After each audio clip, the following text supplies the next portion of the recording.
She hadn't even finished the HR slideshow when she angled her phone toward the window and pouted at her reflection.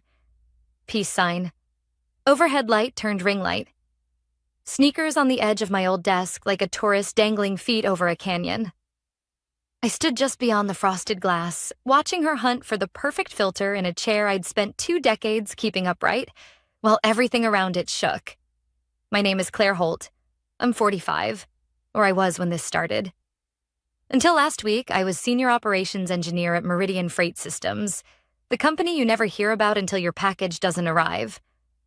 I don't have a podcast. I don't walk and talk for the company Slack. I learned where the system creaks when the weather turns and which server needs a tap on the side like an old radiator. I saved us quietly, more times than anyone bothered to count. Do you mind taking a pic? The intern asked me, mistaking my silence for free time. The new hire, Zoe, 22, big eyes, bigger phone, posed with the caption already typed in her head. First day vibes, she said, grinning. Is there like a policy about working from home? I'm way more productive there. Today? I asked. Uh-huh. Not really, I said, but it might be soon. My nameplate was still on her desk. My meeting with Mark, the kind of VP who underlines sentences in airport books and calls it strategy, had been 2 days earlier. Subject line: future fit discussion. His office smelled like orange peels and confidence. He smiled like he just remembered I had a birthday coming up. Claire, he said, voice smooth, practiced. Thanks for making time. I always do. He glanced at his screen like he needed the prompt. We're modernizing our stack, he began, folding his hands. We need to reposition, bring in fresh energy. People who reflect where we're going, not just where we've been. There it was, the choreography. We're incredibly grateful, he continued, but you've been deep in legacy for a long time. It's not realistic to expect full fluency in the new platforms. For the business, it's better to transition to someone younger, I said. He blinked. More agile. I rewrote our failover protocol during the winter storms, I reminded him. From my car in a parking lot when the office lost heat. Yes, he said gently, like he was consoling a child. But culture is changing. He slid the envelope. 3 months. Healthcare through quarter end. A letter of appreciation if I wanted one. I don't, I said. He waited for a reaction. Anger, tears, a bargain. I buttoned my blazer, thanked him for the opportunity, and wished him luck with the new systems. He looked almost disappointed that I didn't make it easy to call me emotional on the way out. On Zoe's first day, I handed her the access badge still clipped to my belt. I left a list of passwords with IT, not on a sticky note. Despite the myths, I'm not reckless. I rubbed the dent in the armrest I'd carved with late nights and clenched hands. No one looked up. No one followed me to the elevator. The doors took their time, like the building was deciding whether to keep me. At home, the quiet felt unnatural, like a fridge that stopped humming. I brewed coffee the slow way and let the steam dress the kitchen. No pings, no red banners, no escalating threads with my name in them. On the counter, the framed photo of my daughter at 9 stared back. Missing tooth grin, glitter shoes. She's 16 now. I've missed more school plays than I'll admit. Just one crisis, I used to tell her. I'll make the next one. By mid-morning, the first text came. Wait, what happened? Then another. Zoe asked where the shared drive lives. An hour later, Mark told the team it was mutual. Said you didn't want to evolve. I let the screen go dark. Curiosity won once. I checked the internal directory. My name was already gone, like a patch rolled back overnight. I took a notebook and drew a line down the center. On the left, names of people pushed out in the last 18 months. Quiet exits, no memos. Reorgs that never touched the executives who approved the downtime. On the right, what those people had built, billing rules no vendor could replicate without a year of false starts. The nighttime batch script only 3 of us knew to bless in a particular order. The vendor relationships that weren't in any CRM. The right column filled faster than the left. I didn't plan revenge. I planned coffee with people who remembered what worked. Paula from compliance, now consulting part-time while caring for her dad. Amir from QA, rotated out after refusing to bless a half-tested deployment. Jenny from network, who kept the place stitched together with 6 screens and a messy bun. They were all doing fine. They were also all watching Meridian like you watch an ex trying to date their mirror. By afternoon, 2 vendors reached out. Friendly, cautious, the way you ask a neighbor what that smell is without accusing anyone. Hey Claire, heard there's a new contact for ops approvals? We'll pause the rollout until things settle. I didn't ask for that. I didn't hint. People who build bridges also know when to take their weight off. Zoe posted a story that night. Someone forwarded it. A boomerang of her laptop with a caption about dinosaur code and a crying laughing emoji. For half a second, the camera caught a sliver of an internal dashboard. I didn't like her comment. I just felt something shift, like a shelf someone swore was level finally admitting it wasn't. The next day, 3 DMs from inside. Do you remember the order for the month-end reconciliation? Zoe says the new tool has it, but we can't find the staging logs. Then, Mark says we're skipping the dry run because agile. Then, are you around just to sanity check? I stared at the kettle warming again. My ex used to say I only felt alive when something was on fire. Maybe he was right.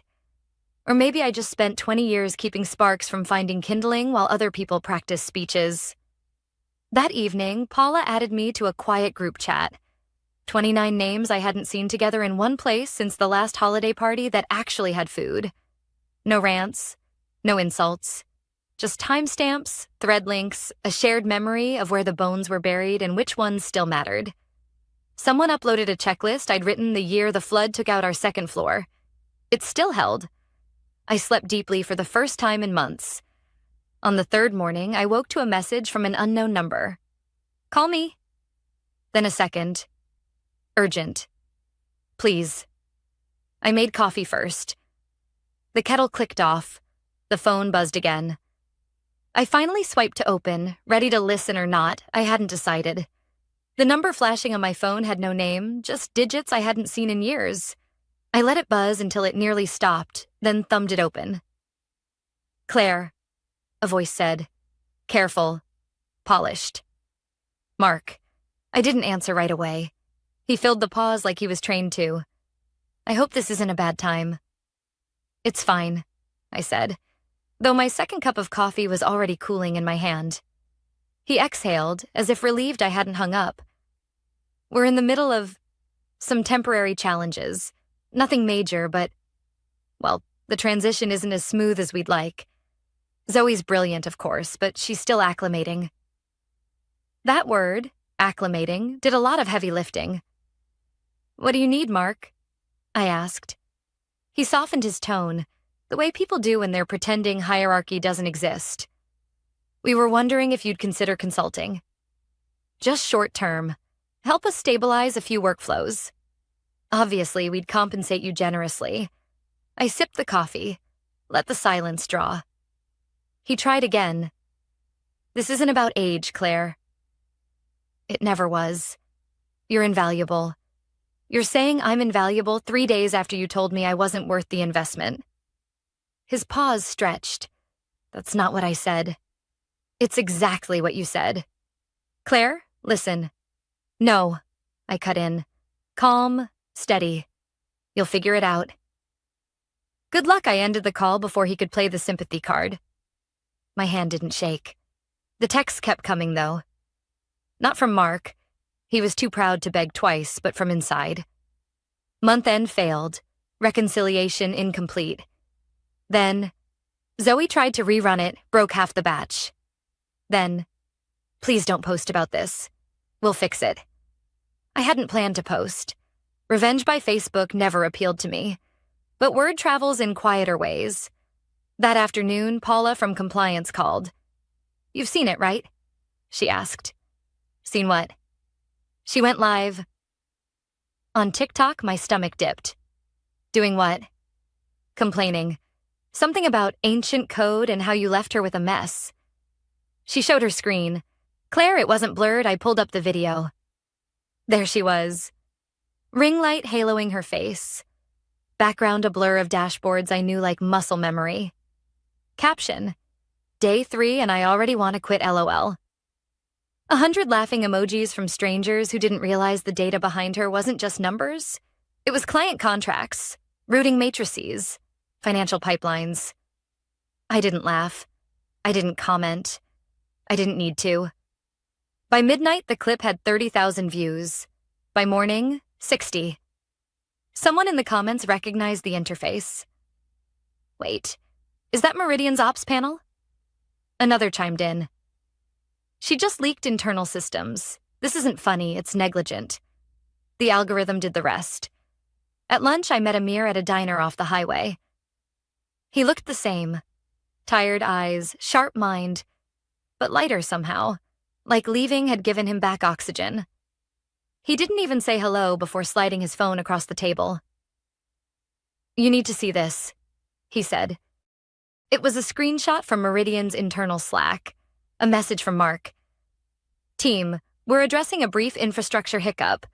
Appreciate your patience during this transition. Hiccup. That was the word he chose. You know what a hiccup looks like? Amir asked. This isn't it.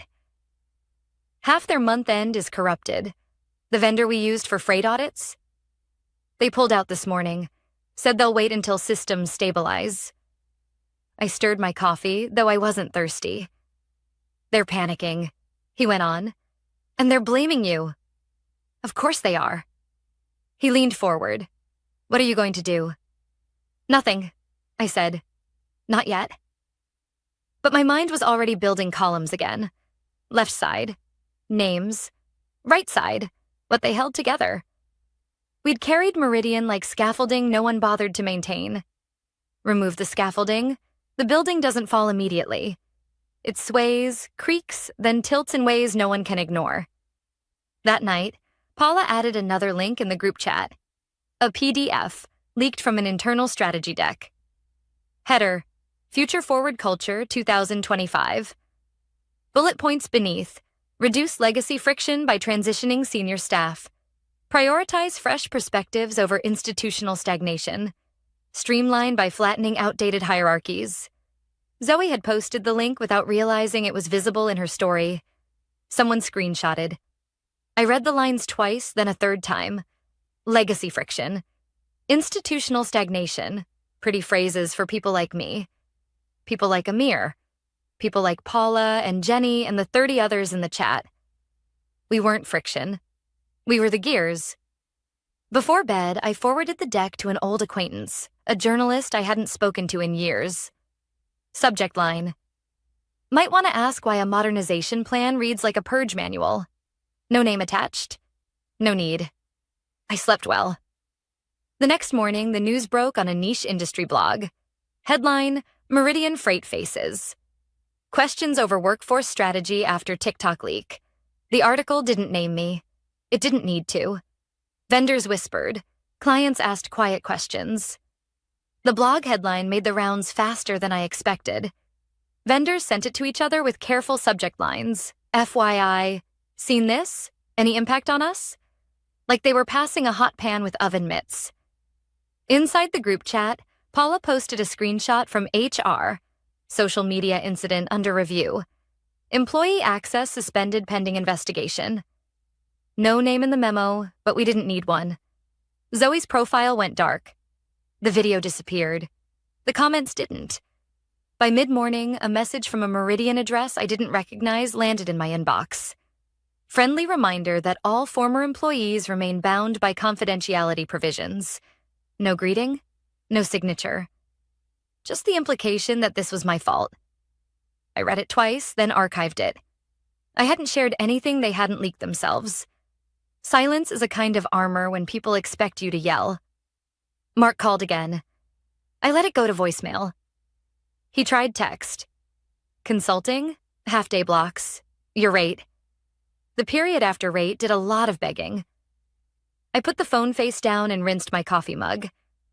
At lunch, I met Jenny at a strip mall cafe where the tables wobble unless you slide a sugar packet under one leg. She still wore her ID lanyard out of habit, even though it didn't open any doors now. We ate in the kind of quiet that belongs to people who've shared too many midnight shifts.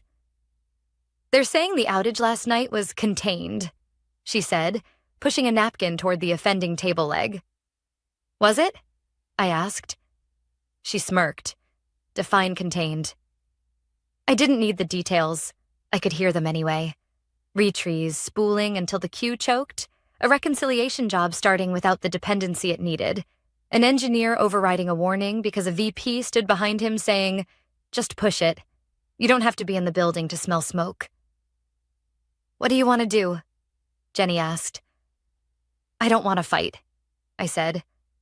"I want a life." It came out before I could sand it down. She didn't laugh.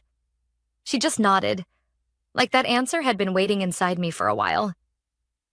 On the drive home, my daughter called from a friend's house. "Can you pick me up in an hour?" she asked. Her voice bounced with the kind of easy happiness I missed when I answered alerts at the dinner table. "Sure," I said. "Text me when you're ready." At home, I found a message request on LinkedIn from a name I hadn't seen since a port backlog winter years ago. Elena Cho, now COO at Harborline Logistics. Saw the article. "We met during the Oakland Jam. You got our invoices out when everyone else was stuck.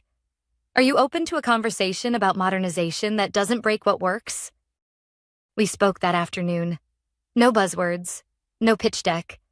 She remembered details I'd forgotten. How I'd mapped the old billing rules to a new parser without touching the fragile parts. How we staged rollouts quietly on Sundays because drivers checked their pay on Mondays and panic spreads faster than truth. She didn't dangle a title. She offered scope. "Part-time at first," she said. "Flexible hours. We need someone who respects boring stability. Bring 2 or 3 people you trust." I didn't say yes immediately. I asked for a day.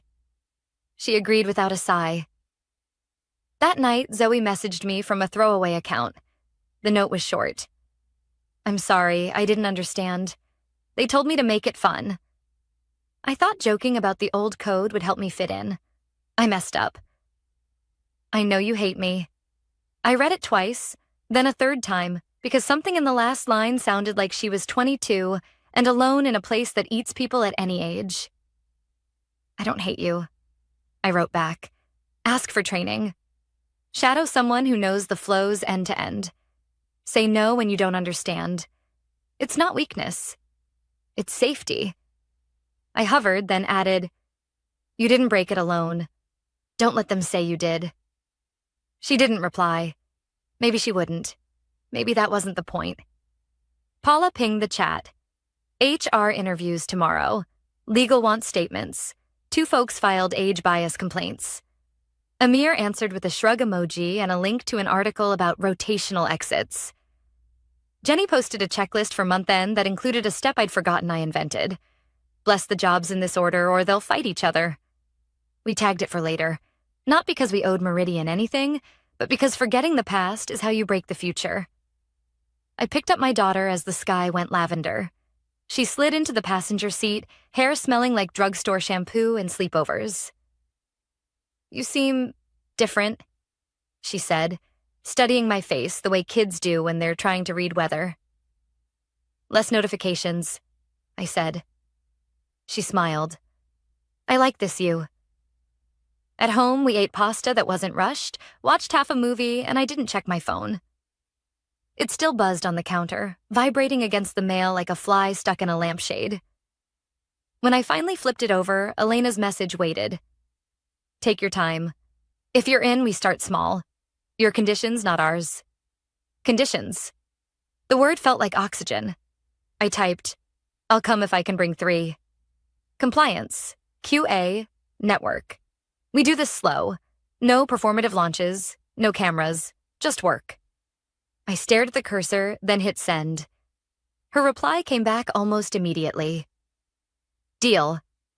In the morning, the industry blog posted an update. "Vendors pausing, clients asking for assurances, Meridian promising a new era of transparency without saying what went wrong. Mark's public post used the word resilience 3 times and legacy twice.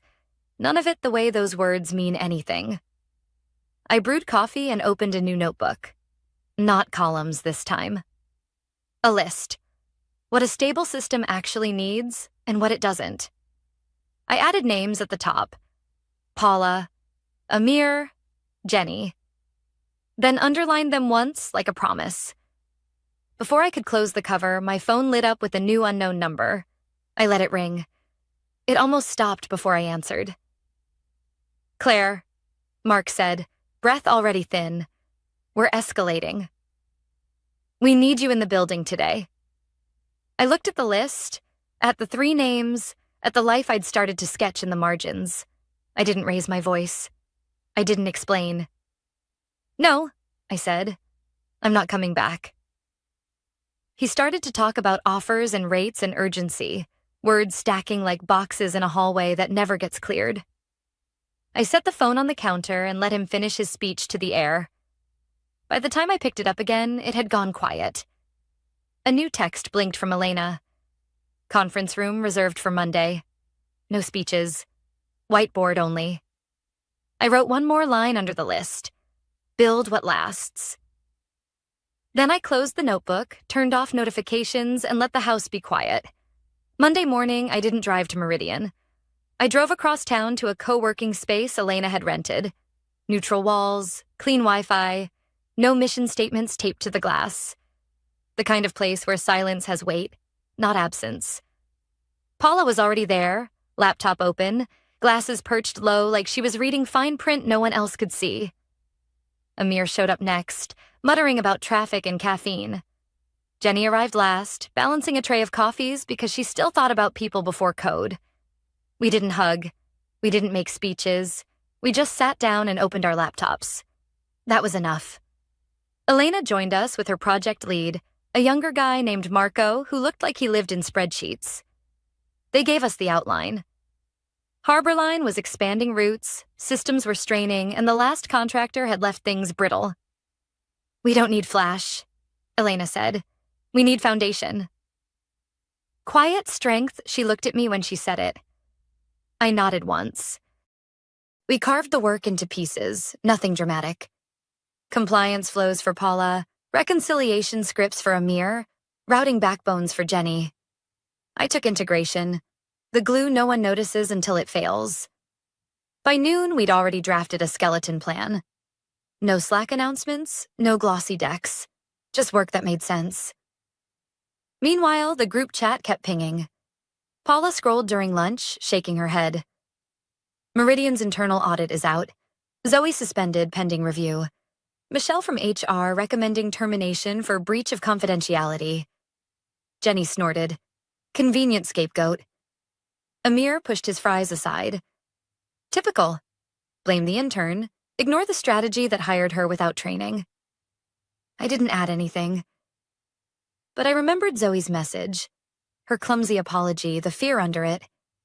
She'd made mistakes, sure, but she hadn't built the culture that pushed her to perform instead of learn. That night after my daughter was asleep, I checked LinkedIn out of habit. Zoe's profile was gone. Deactivated. No trace of the girl who wanted to work from home on her first day. Michelle's headline had changed too. Former executive at Meridian Freight Systems. The announcement was dressed up in corporate politeness, stepping away to pursue new opportunities, but I knew what it meant.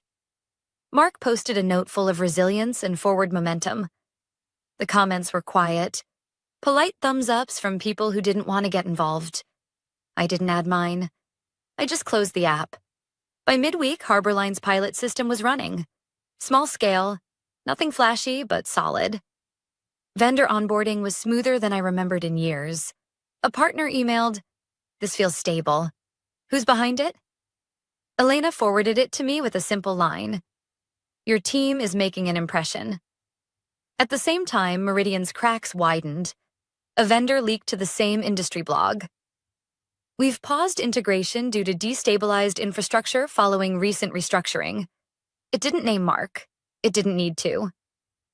The subtext was clear. Competence had been traded for optics.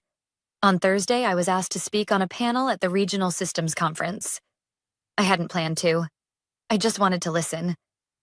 But one of the moderators spotted me and asked if I'd fill in. The topic: responsible modernization in legacy systems. I hesitated, then agreed. When they handed me the mic, I didn't bring slides. I talked about what happens when you treat stability as stagnation, about why boring tech is strong tech, about why modernization without memory is just gambling. I didn't mention Meridian. I didn't need to. The room was full of people who'd lived the same story in different buildings. When I finished, the applause wasn't loud, but it was steady, solid. A few people lined up to shake my hand. Then I saw her. Michelle, standing near the exit. No entourage, no lanyard. Just watching. Our eyes met for a second. She turned and walked out. I didn't follow. Back at the co-working space the next day, I onboarded 2 more engineers. Both over 40, both brilliant, both discarded by companies that claimed they needed cultural agility. No TikToks, no hashtags, just quiet coffee and commits that actually worked. By Friday, our system was outperforming what I'd built at Meridian in both speed and stability. Not pretty, not flashy, but it held. Meridian's press release dropped the same afternoon. They were rebranding, calling it a new chapter. New name, new logo, new slogans.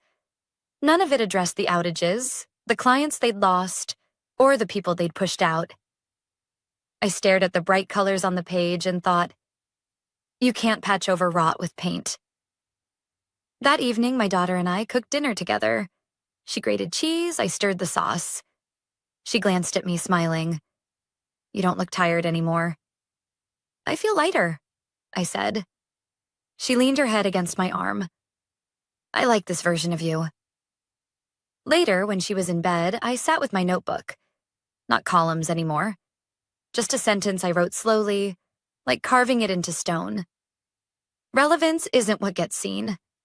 It's what keeps running when no one's looking. I underlined it once, then closed the book. And just when I thought the story had finally quieted, my phone buzzed again. Unknown number.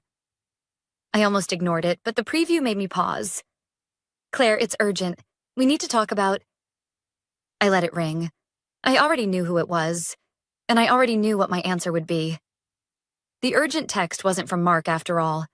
It was from Meridian's general counsel. Carefully worded, friendly on the surface, teeth underneath.